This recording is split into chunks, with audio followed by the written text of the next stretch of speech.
So on this episode, number 2 of Rugby Talk, we have Carlos Price, the current Southern District's number 9, former New Zealand under 20, Hurricanes, Wellington, and Waikato player. It's an honor to have you on here, brother. Welcome on Rugby Talk, brother. Thank you for having me, bro. No problem, man. How are things your side? Pretty hot, bro. Just made the move over to Australia, so shit, it's hotter over here. Getting used to it, but no, it's good, bro. Just keeps it running each week at the moment. Season just started, so getting into it. It's pretty good. How's things over your way, bro? All good? No, all good, brother. All good. Taking a break from rugby this year, actually. So I'm Right. gonna get myself ready for next year, hopefully. So it was about 2 years ago where I popped out dislocated my AC joint, my left shoulder. So it still hurts and still have an old injury on my ankle. But hopefully I can sort it out this year. Bro, that little break, I sort of semi had a breakish kind of last year. And I think you'd be surprised how much it does for your rugby, bro. Like even for your head, like just to have that little mental break, because and just to be able to clear yourself and start again, it's really helpful, bro. I think you'll find you'll come back firing next year. I really hope so. It's the first time I'm actually taking a proper break from rugby. So Mm. not something I want to do, but COVID as well. And I think I need to improve on a lot of things. So with my goal kicking, James O'Connor is helping me out. So I'm really honored about that. So I won this Nice. event, this prize from Slow Coach UK.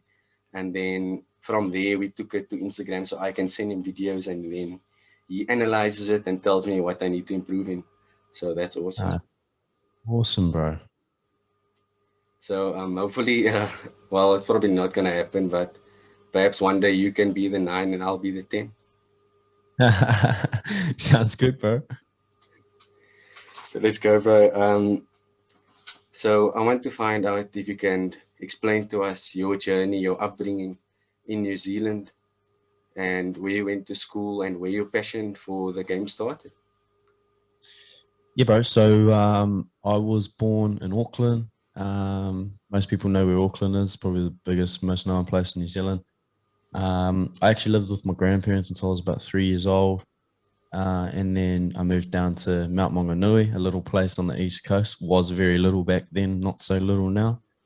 Moved there when I was 3 years old, and I actually started playing rugby pretty much straight away. So the rugby ages started at about 5 years old down in New Zealand, fifth grade. So I started that when I was 3 years old.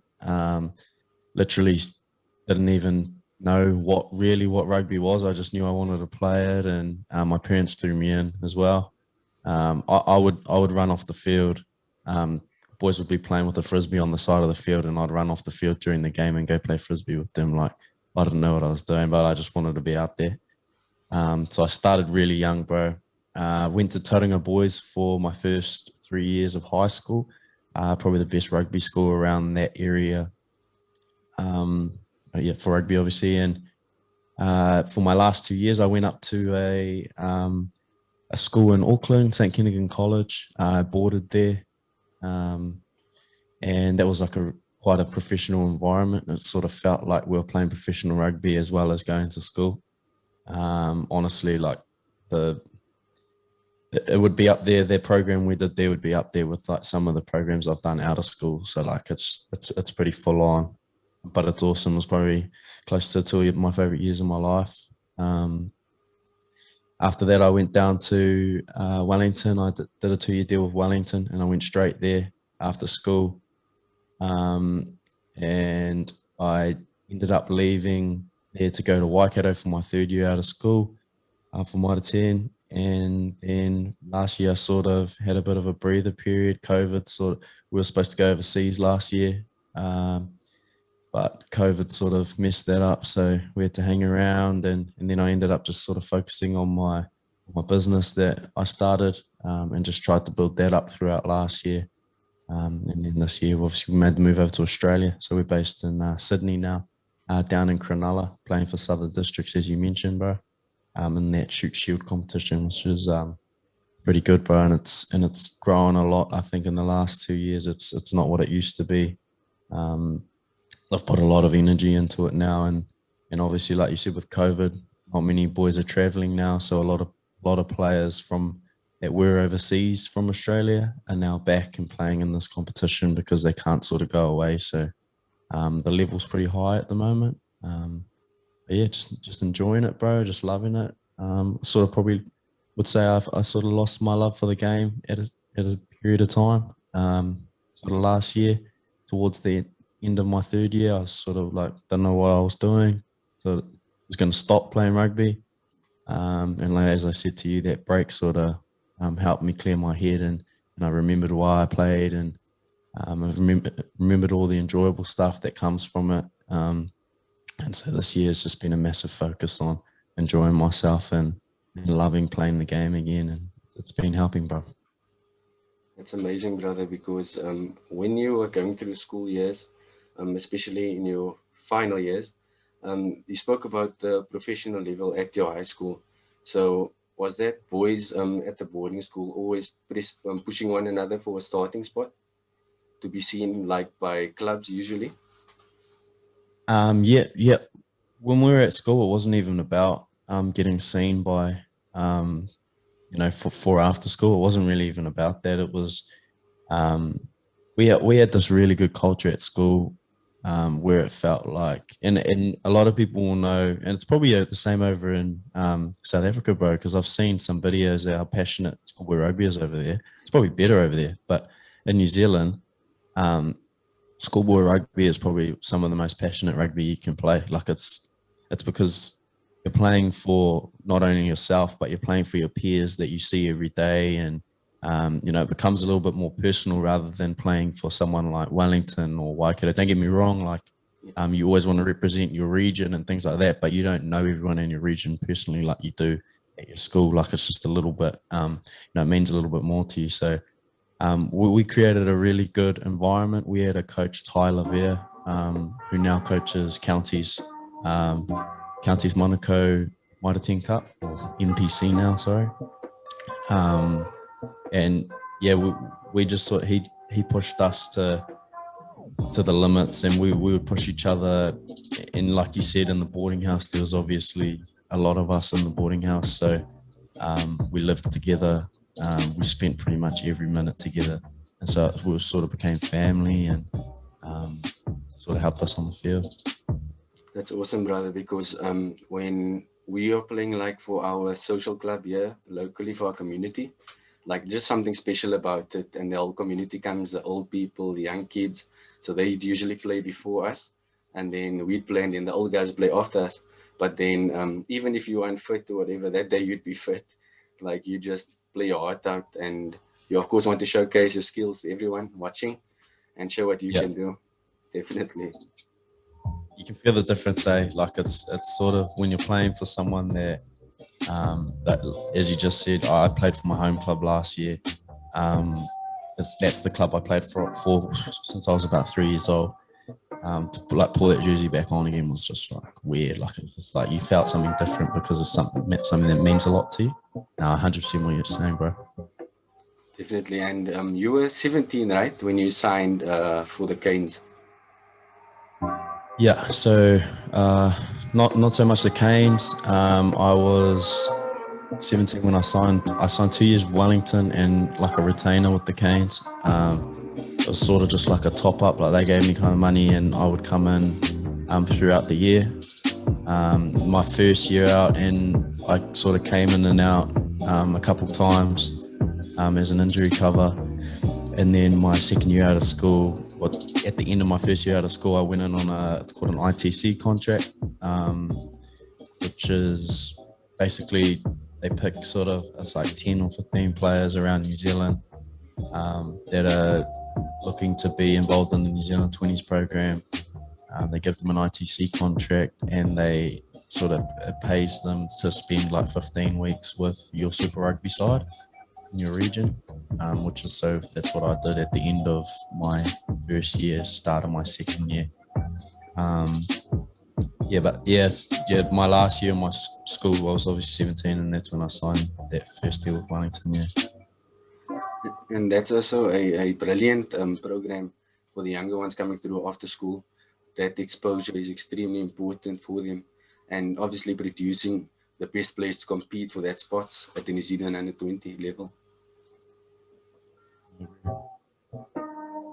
And when you were speaking about yourself moving to another country, moving overseas, where was that going to be if it wasn't for COVID?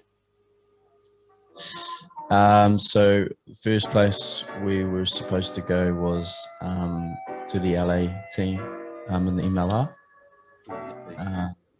So that I signed a term of offer deal with them, which fell through with COVID and with the, as far as I'm aware, the coaching group that was supposed to be a part of that ended up not being a part of that. And so that sort of fell through. And then my second one that we were supposed to go to, we were actually supposed to go last year, was the Hawaii MLR team. So they were going to be the new team in the Major League Rugby competition. But their bid failed and they didn't enter the competition, and our sort of deals were subject to them being accepted into the competition. So yeah, 2 from 2 fails. That's really unfortunate because what an opportunity that would have been to go play in another country, especially America, coming from New Zealand, using that knowledge and exposure that you had and bringing that there. That would have been amazing, brother. Yeah, well, and it was a big roller coaster last year. Like, you know, imagine thinking you're going to be moving to Los Angeles 1 month and then not, and then thinking you're going to be moving to Hawaii. Not to mention that I actually had a baby on the way last year as well. So just things were just going all over the show. But yeah, the main reason I picked that was sort of, as I touched on there, we're about to have a baby. You know, it sort of didn't become about what I was wanting to achieve in my rugby career. It sort of became about what I need to do for my family as well. And the smartest thing to do for my family at that time, you know, people were saying, oh, because I was 20, 21, 21, and they're saying, like, you're too young, like, to go already. But the way I saw it was America, that competition is popping off, and I'm, in my opinion, in a few years, guys over there are going to be making some big money. Yeah. And so I made that decision based off my family and what's going to set up my family. And yeah, and as you said, it's going to be an unreal competition. Like traveling around America each week and seeing a different state of America for a few years, like it's sort of living the dream. And that's what sort of played in my head, bro. Like it became about, you know, am I gonna sort of play the Super Rugby and or try to play the Super Rugby and sort of hang around, or am I going to take this opportunity to kind of see a bit of the world and things like that, and that sort of you know, led me to want to go there. And they even have a former World Cup winner Man Onu over there, as well as a former Super Rugby player for the Stormers, Kurt Coleman, plays for Atlanta. So Oh yeah, just to mention a few, yeah. hello. Yeah. No, Atlanta. You know the they call him the Beast. What's his name? Tendai Matawarira, yeah. Yeah, the He's still Beast. there? I'm not entirely sure if he's there, but I know Nonu Yeah. and Kurt Coleman is over there. Yeah.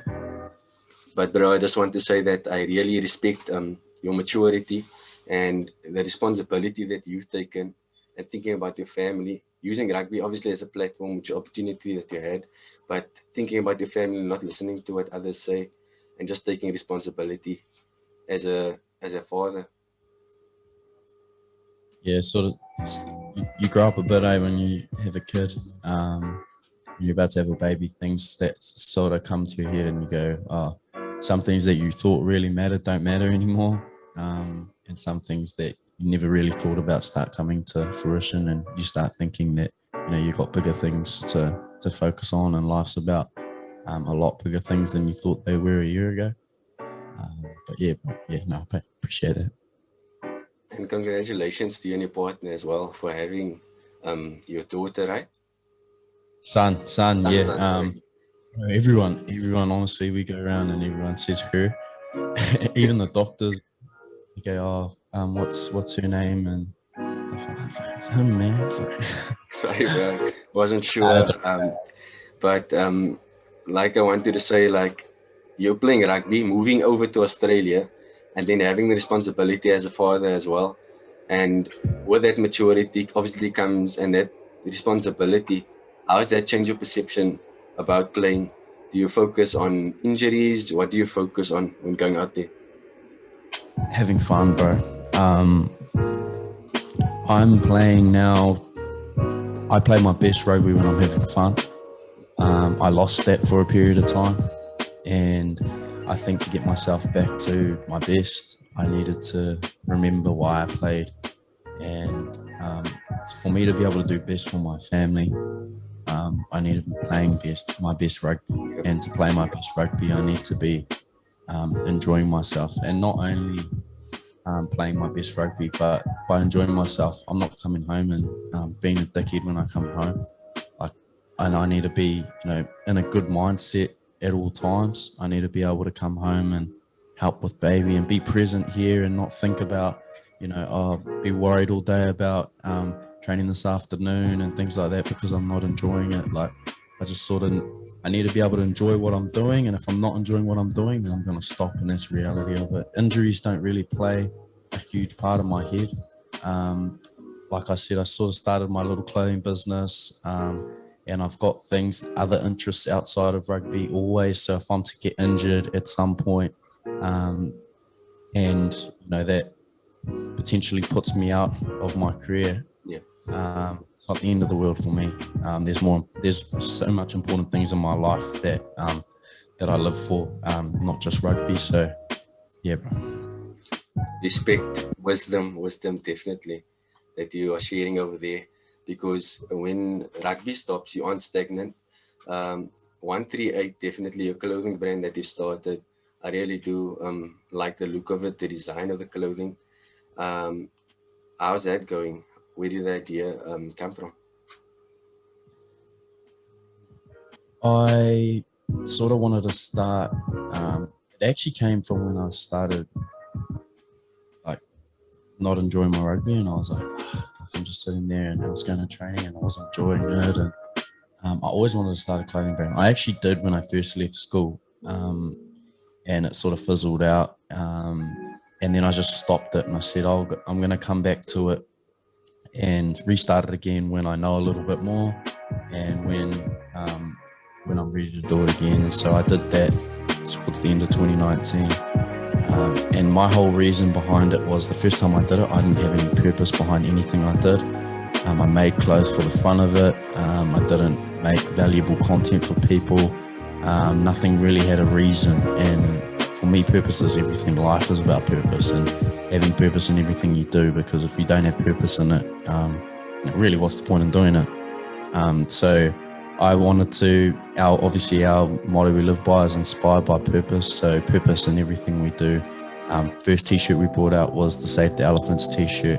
Really came from me scrolling on Facebook, seeing a bunch of stuff about the animal cruelty and elephants being one of them in the spotlight.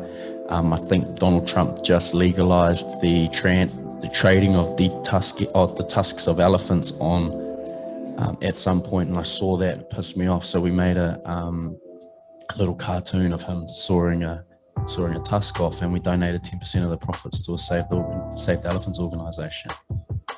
And just being able to create this platform that I can keep growing and growing and growing, and to a point where it's big enough that I can have impact on and help things that I otherwise couldn't have. You always think, like how I always think, imagine if you were Justin Bieber, or you had access to Justin Bieber's social media profile, the amount of change you could make in the world just because people would listen to you and just because of the reach he has.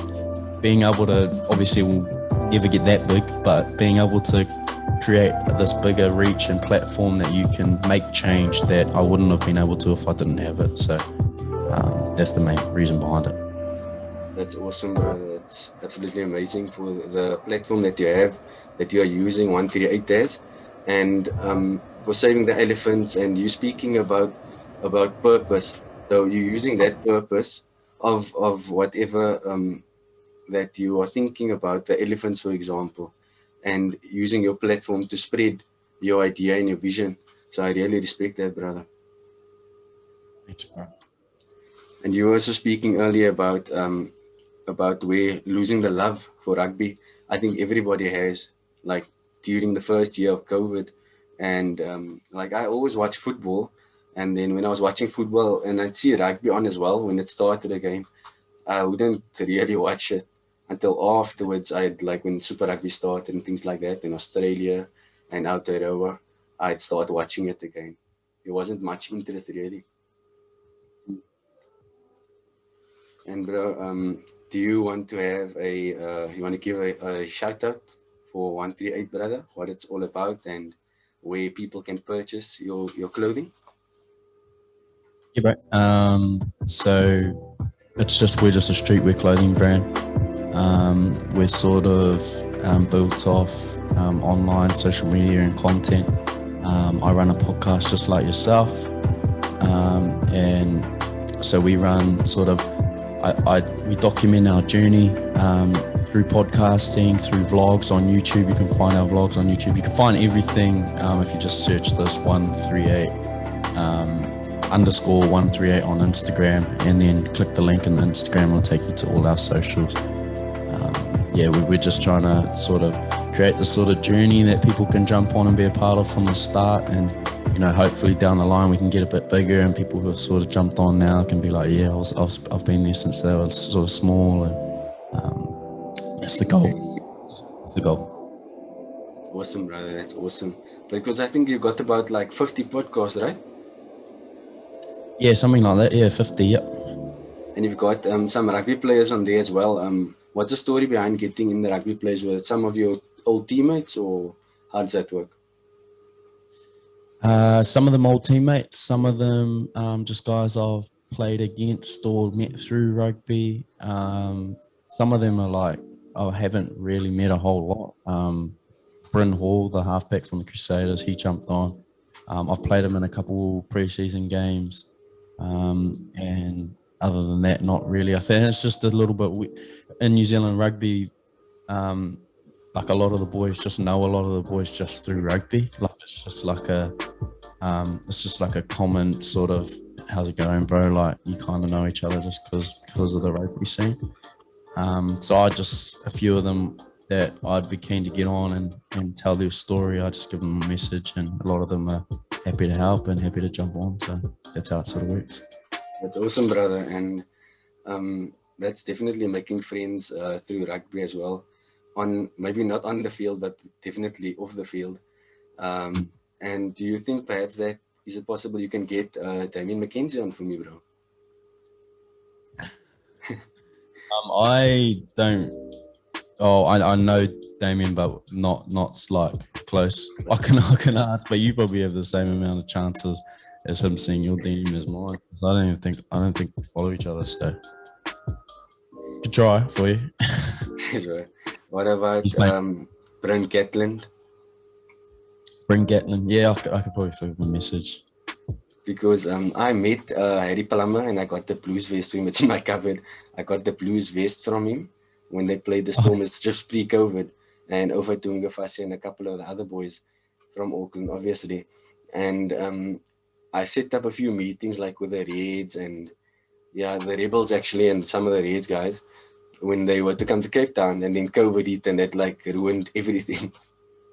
Oh man, yeah, that sucks. COVID, man, it's just had a big impact on everyone. It's actually a weird world that we're living in at the moment. I was saying to my partner the other day, like our son's been born in COVID, and right now he doesn't know the world in any other way. Like he just knows COVID is normal at the moment, so it's quite scary. And but Australia and New Zealand, you guys don't have to wear masks or anything like that, right? COVID is non-existent. It has been existent here in Australia more, I think. When I first got here, we had to wear masks on public transport and things like that. In New Zealand, it was just Auckland, I think, that you had to do that. Nowhere else. It's not I mean, we're lucky, man. It's not bad here or New Zealand. We've actually just opened a travel bubble between the countries, so that opens next Monday, which means that we can sort of travel between without quarantine and things, which is massive for, like, you know, people like us, because our families and that can come over now. We sort of moved over at the start of the year, not thinking that we're going to see our families till the end of the year, because we just didn't think COVID was going to allow it, but it has. So fingers crossed that the no breakouts happen again, and then they have to shut it down again. Yeah. It's actually really awesome, because obviously you want your parents to see your son, and obviously seeing your family moving permanently to Australia. But you guys are really, really lucky over that side, because we still have to wear masks and COVID is still pretty bad here. But they don't foresee a third wave coming. We're actually on the second wave already. So hopefully it can return back to normal, I hope. But is there, so how is it, like, are schools open in that? Yeah, schools have been open a long time ago, but obviously children have to wear their masks and sanitize. Like, I'm in my final year studying my education degree, and we social distance, you have to sanitize, all of those things. And when you sit outside, you have to social distance. But the only reason, I think, well, not the only reason, if you get sick, you get sick, but a lot of people haven't been following protocols and all of those, and alcohol has been banned and it's been reopened and all of these things.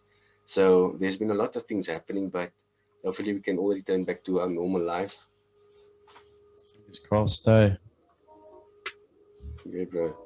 Because I just wanted to ask you about the shipping about 138. How much would it cost to South Africa? So I'm actually not sure. I don't really see. It's actually pretty bad of me to not to know that, but so we have like a 3PL warehouse that they're like our distribution center. So they sort of send the orders for us. And I don't really see them, so I should know that anyway for my numbers to know what we sort of. But we charge a flat rate of $25 for shipping around the world. And then $15 to Australia, because we get it cheaper to Australia. We lose a bit of money on that, so it's more than $25. But we just charge basically that to sort of cover most of it when we're sending the odd thing to, because we don't get a whole lot from places like South Africa and America. We get them every now and again. But yeah, I couldn't tell you for sure, but I know you'd be charged $25 on the website, unless you spend over a certain amount, I think. So that's Australian dollars, right? New Zealand dollars. New Zealand dollars, okay. So that's Everything. about by 10, I think. Yeah, our currency is so shit. But like, my dream was always to come over and play New Zealand. It still is. Yep. I actually applied a few years ago. I think it was 2016. I applied to University of Waikato as an international student, just to see what would have happened, and actually got accepted. Yep. But then when I calculated the accommodation fees and the tuition fees, it almost came about 400K. So that was obviously impossible. Oh. For how long? For 1 year. What? Yeah, like it would have been like 36 to 40K New Zealand dollars. Like if it was 40,000 rand, I think it would have been viable. But obviously I can't afford that, bro. Yeah. Oh, nuts. Like, I wish I could have came over to New Zealand, like just one day. I just want to play like one game in New Zealand, just to say that I've been there and I've played there. Finish your uni, bro, and then get over there when all the COVID stops. Maybe we can have a game together, I hope. Yeah, bro. I'll take you out for a beer as well. We'll catch up if you come over. I don't actually drink, so I'll drink a non-alcoholic beer with you, bro. Non-alcoholic Coke Zero sounds good. Yeah, that's no problem, brother. And do you have any last advice or some wise words to share with younger players and people who want to start their own business, perhaps? It's the have fun comes at the top of mine at the moment, of everything in business and in rugby. If you're not having fun, then I don't believe you should be doing it. Don't lose the reason why you play the game. And when you start a business because it's something that you love doing. It's you starting a business because you don't want to go to that 9 to 5 job and feel and dread going to work every day. Just starting it because you want to start something that you love doing. And so every day you can just turn up to something that you love doing every day, and it doesn't feel like work, because why would it feel like work when you love doing it? Enjoyment. So just that's the number one. I would say that's the number one success factor in life is enjoyment. If you're enjoying yourself and you're loving what you're doing, to me, that's the best success you can have. But also always knowing that you have to fucking work hard. Like there's no way around working hard. But when you're enjoying things, working hard just feels like, like you put in an effort. Work fucking hard and have fun in what you're doing. That's pretty much it across all platforms. Awesome, brother. Like there's a few things that I've definitely learned from you today is wisdom that I've gained from you, purpose, and enjoying yourself, having fun in whatever you do, but you really have to work hard in everything that you do to reap the success. Yeah, bro. I make it sound like I know what I'm talking about, but I don't. I'm honestly just a kid still learning myself, bro.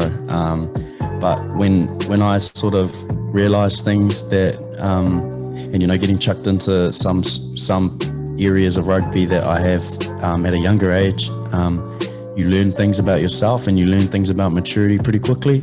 And I guess just when I learn that sort of stuff, rather than holding it to myself, I have a platform to be able to share it with people. And then guys like yourself, when you learn stuff, you now have a platform to be able to share that with people. So I think keep doing that, bro, and all the best with your podcast. Bit of a natural, bro. You're good with your questions, so keep it up, and I hope it goes well for you. Thanks, brother. I really appreciate it. I think that's part of being studying for a teacher, to set up questions, definitely. But Communication. Yeah, definitely. So where I can learn, I can definitely share that knowledge, transfer that knowledge instead of keeping it to myself, and you definitely have to share it with others. 100%, bro. Ross, thank you so much, brother. I really appreciate you taking out time. The founder of 138, Carlos Price. Awesome having you on a Rugby Talk, brother. Thanks for having me, brother.